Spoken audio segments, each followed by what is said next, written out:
بسم اللہ الرحمن الرحیم۔ معزز و محترم سامعین و ناظرین، السلام علیکم ورحمۃ اللہ وبرکاتہ۔ احباب ذی وقار، کامران شہزاد صاحب نے پھر ایک نئی بونگی ماری ہے۔ آپ احباب بھی حیران ہوں گے کہ یہ محترم ہر روز کوئی نہ کوئی بونگی کیوں چھوڑ دیتے ہیں۔ اس کی اصل وجہ جو محسوس ہوتی ہے وہ صرف اور صرف سستی شہرت حاصل کرنا ہے۔ موصوف یہی چاہتے ہیں کہ وہ کسی نہ کسی طرح بس سستی شہرت حاصل کر لیں۔ بس یہ سستی شہرت کی بھوک اور حب جاہ موصوف کو خاموش نہیں رہنے دے رہی، مگر موصوف کی یہ کوششیں بیکار ہیں۔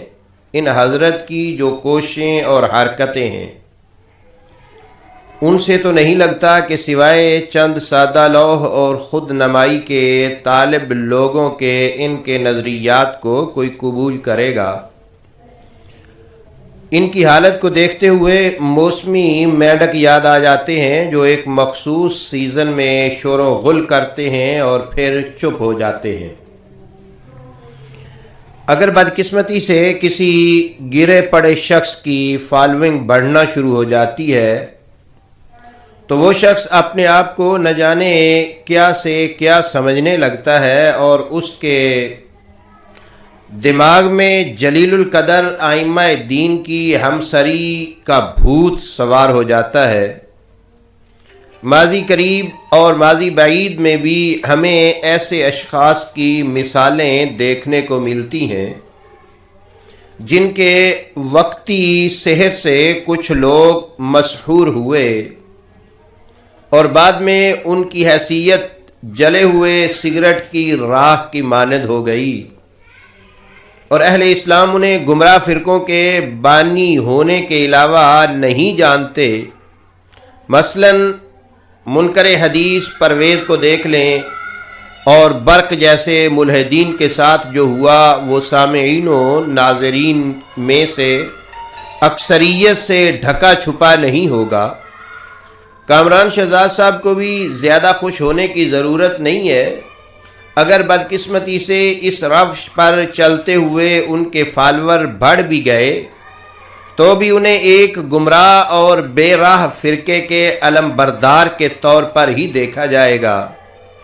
اب بھی ان حضرت کی ذاتی آراء کچھ ایسی حیثیت کی حامل نہیں ہے کہ انہیں علمی حلقوں میں کوئی اہمیت دی جاتی ہو۔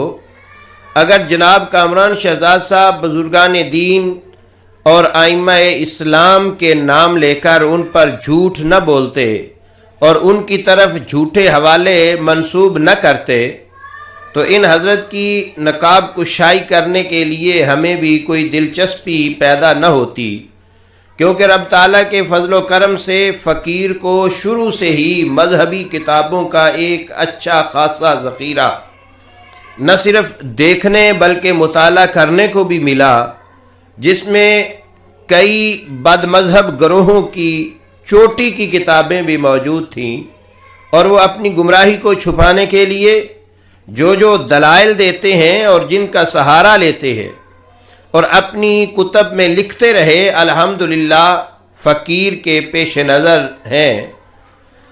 جب کوئی اہل سنت و جماعت کے خلاف زہر اگلتا یا ائمہ دین کی توہین و تغلیظ کرتا ہے تو اس سلسلے میں اس کے دلائل ہمارے لیے بالکل کوئی نئی چیز نہیں ہوتے۔ ایسی باتیں ہم نے کب سے پڑھ اور سن رکھی ہیں اور ان کا بے وقت ہونا تقریباً ہم جان چکے ہوتے ہیں، اور ابھی تک کامران شہزاد صاحب کی طرف سے آنے والے اعتراضات جو ہیں ان کی بھی یہی حیثیت ہے۔ تو محترم سامعین و ناظرین، کامران شہزاد صاحب سے ان کے ایک پرستار نے سوال پوچھا کہ آپ صرف فتاوی رضویہ شریف پر اعتراض کیوں کرتے ہیں اور باقی کتابوں پر اعتراض کیوں نہیں کرتے؟ باقی کتابوں میں کیا غلط مسائل جو ہیں وہ نہیں لکھے ہوئے؟ تو کامران شہزاد صاحب عرف بو علی سینا آف کراچی صاحب فرمانے لگے کہ میں صرف فتاوی رضویہ پر ہی نہیں، بخاری و مسلم اور دیگر کتابوں پر بھی اعتراض کرتا ہوں۔ آپ احباب ذرا پہلے ان حضرت کامران شہزاد صاحب کا وہ ویڈیو کلپ جو ہے اس کو ملاحظہ فرمائے۔ تو دیکھتے رہتے ہیں، لیکن ایک چیز سر اس میں ہمیں سمجھ میں نہیں آتی، آپ خالی فتاوی رضویہ پہ کیوں آپشن کرتے ہیں؟ بہشتی زیور ہے، فضائل اعمال ہے، اور بھی کتب ہیں، ان کو چھوڑ کے آپ صرف فتاوی رضویہ کو کیوں کرتے ہیں؟ کسی ایسا کوئی دیکھتے ہیں سر؟ بالکل الحمدللہ میں آپ کی ویڈیوز دیکھتا ہوں۔ میں نے تو بخاری کی صحیح روایتوں پہ بھی کلام کیا۔ جی تو احباب ذی وقار، آپ نے کامران شہزاد عرف بو علی سینہ آف کراچی صاحب کا وہ ویڈیو کلپ ملاحظہ کر لیا۔ ارے حضرت، آپ پہلے اپنی حیثیت کو دیکھیے، جو اعتراضات کرتے جا رہے ہیں آپ۔ اگر جناب کسی خوش فہمی میں مبتلا ہو گئے ہیں تو جان لیں کہ علمی دنیا میں جناب کے لا یعنی اعتراضات کی حیثیت کسی جلی ہوئی چیز سے اٹھ جانے والے دھوئیں جتنی ہی ہے۔ آپ اکثر خواہ مخواہ اعتراض جڑتے ہوئے اپنی کوڑ مغزی کا ثبوت دے رہے ہوتے ہیں۔ بہرکیف میاں، بخاری مسلم پر تم معترض ہو تو فتاوی رضویہ شریف پر جناب کی طرف سے اعتراض کرنا کون سا بعید کام ہے؟ بخاری و مسلم تقریباً 1000 سال سے مسلم دنیا کے طول و عرض میں موجود ہیں، اور ہزاروں کی تعداد میں ائمہ دین نے ان کتب کو پڑھا ہے، لیکن ان ہزاروں ائمہ دین میں سے کسی نے بھی وہ اعتراضات نہیں کیے ہوں گے جو جناب کر رہے ہیں۔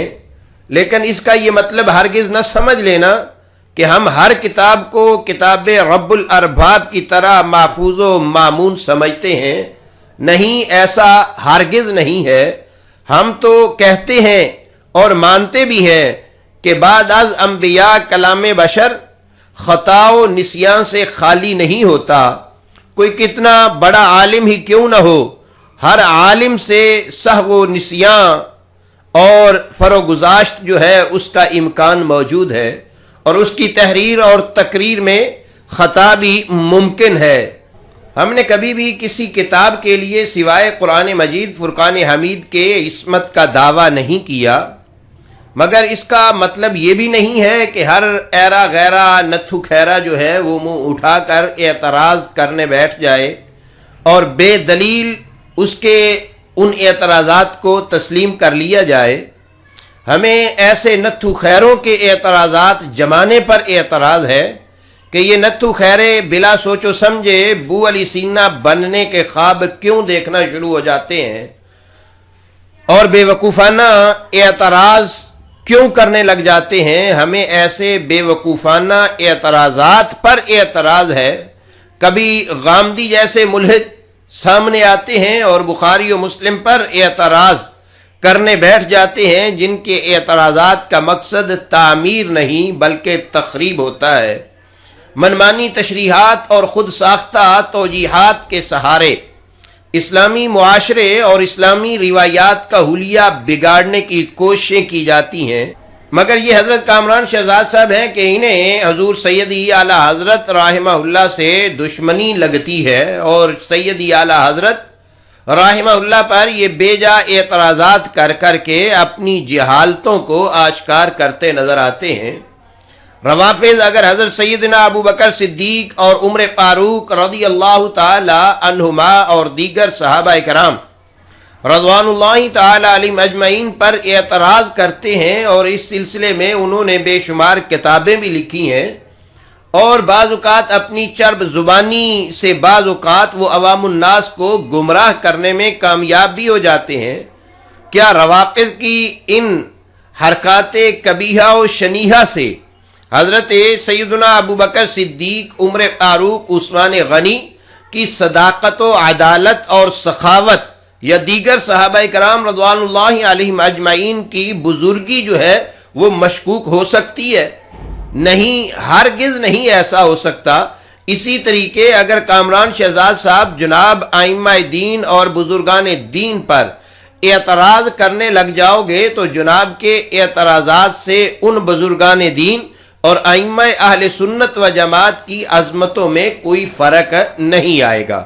ارے میاں اگر جناب کو فتاوی رضویہ شریف پر اعتراض ہیں تو فقیر آپ کو پہلے بھی کہہ چکا ہے کہ جو 300 یا 500 جناب اپنے خیال میں قائم کیے بیٹھے ہیں اور جن کا رونا جناب روتے نظر آتے ہیں وہ ہمیں بھیج دیں، ہو سکتا ہے کہ ہم جناب کا یہ گلہ جو ہے اس کو ختم کرنے میں کامیاب ہو جائیں۔ جبکہ جناب کی اپنی حالت یہ ہے کہ جناب نے المدونہ امام مالک کا حوالہ جھوٹا دیا۔ ہم جناب سے مطالبہ بھی کر رہے ہیں کہ حضور والا وہ حوالہ تو المدونہ سے دکھا دیں کہ کہاں پر موجود ہے۔ جناب نہ حوالہ دکھاتے ہیں اور نہ ہی اپنے بولے گئے جھوٹ کا اعتراف کرتے ہیں۔ کوئی مسئلہ نہ تھا، فقیر اس کو حضرت کی سبقت لسانی اور بشری غلطی سمجھ کر درگزر کر دیتا، مگر حضرت بضد تھے کہ حوالہ المدونہ میں موجود ہے۔ پس فقیر تو جناب کے اصرار کی وجہ سے جناب کو جھوٹا کہہ رہا ہے، ورنہ فقیر جانتا ہے اور مانتا بھی ہے کہ الانسان مرکب من الخطا والنسیان، کہ انسان سے خطا اور نسیان جو ہے وہ ہوتی رہتی ہے، ہو جاتی ہے، اور اس قاعدے کو سب علماء کے حق میں فقیر جائز رکھتا ہے، مگر کوئی اپنی غلطی تسلیم تو کرے۔ مگر جناب والا تو اپنی غلطی کے تسلیم کرنے کی بھی ہمت نہیں کر رہے اور اغیار کے سامنے بھگت بننے کا دعویٰ لیے ہوئے بیٹھے ہیں۔ حضرت خود ان اصولوں کو اپنی ذات پر تو اپلائی کیا کریں۔